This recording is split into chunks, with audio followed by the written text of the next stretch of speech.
Welcome pong muli sa ating channel. Naway nasa mabuti po tayong mga kalagayan lahat. Please, pakisubscribe nyo lang po yung ating channel. Pakiclick na rin po yung notification bell at select all para po ma-update tayong lahat palagi sa mga bagong upload na video. Salamat at may pagkakataon na naman po tayong matalakay ang tungkol sa iba't ibang uri ng paramdam ng anxiety. Simula na po tayo.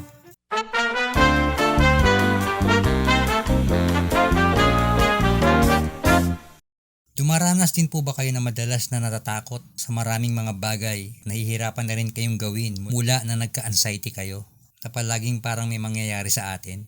Pinagdaanan ko din po yan noon. Ayokong humaharap sa maraming mga tao. Gusto ko po nasa loob lang palagi ako ng bahay. Kapag sa mga malalaking lugar tulad ng mga mall, malalawak tulad ng masyadong matataas yung ceiling, nahihilo po ako niyan, nahihirapan na akong huminga kapag nasa ganyan lugar. Kapag narinig ko po yung ingay ng sobrang daming mga tao, yung mga crowded places, feeling ko po palagi magko-collapse ako. Kapag umuulan naman, natatakot din ako sa hindi ko malaman na dahilan. Basta sobra akong nalulungkot. Kapag sobrang init naman, iniisip kong palaging mahihimatay ako. Kumbaga sala sa init, sala sa lamig yung pakiramdam ko palagi nun.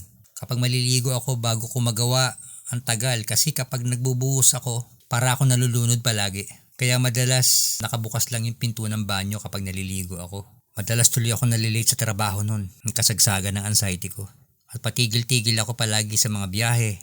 At pinakanahihirapan akong labanan kapag nakakarinig ako ng pinag-uusapan yung mga tungkol sa heart attack, stroke, may cancer.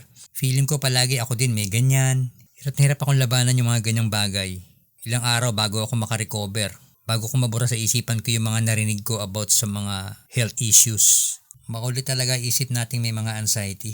Kapag may namatay, alam naman nating matitrigger tayo. Pero inaalam pa rin natin kung ano ba yung kinamatay, lalo kapag kakilala natin or malapit sa ating mga buhay. High school days ko pa lang hanggang sa nag-trigger nga yung anxiety ko nung 31 ako. Mas tumindi yung kakaisip kong takot mamatay. Yan yung kalaban kong palagi sa isip ko. Baka mamatay ako. Pero nasa isipan lang talaga siya eh. Kasi sa tulong at awa ng Diyos, 54 na ako ngayon. Nakokontrol ko ng lahat ng mga pinagdaanan kong pahirap at mga takot dahil sa anxiety disorder ko noon. Panlaban kasi talaga dyan, lagi natin isasaksak sa isipan natin kung ako ba talaga ay mamamatay, kung ako ba talaga ay may malalang sakit. Dapat dati pa nangyari yon. Noong una pa lang akong atakihin ng anxiety, na halos hindi na ako makahinga.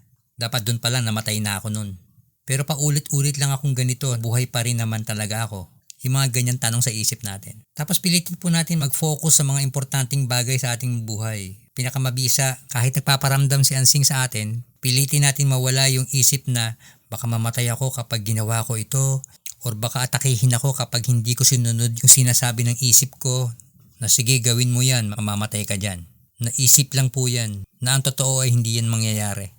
Pag nasanay na tayong busy yung isip natin sa maraming bagay, makakalimutan na natin ng tuluyan yung mga panakot ni anxiety sa isipan natin. Yan po yung totoo niyan. Kasi napagdaanan ko, ganyan yung ginawa ko. Sinanay ko sa isip ko na wala naman talagang mangyayaring masama. Nawa ay nakatulong pong muli itong mga tinalakay natin ngayon. Ingatan nawa po tayong lahat palagi. Shoutout po pala kay Sir James Tabuna. Siya po yung nagbigay sa akin ng lakas ng loob para gumawa ng sarili kong channel. Siya yung nag-push sa akin. Support po natin yung channel ni Sir James. Thank you, sir. Shoutout din po sa lahat ng anxiety group niya, yung mga anxiety palaban. At sa group namin na Home of the Brave Hearts. Ingatan nawa po tayong lahat.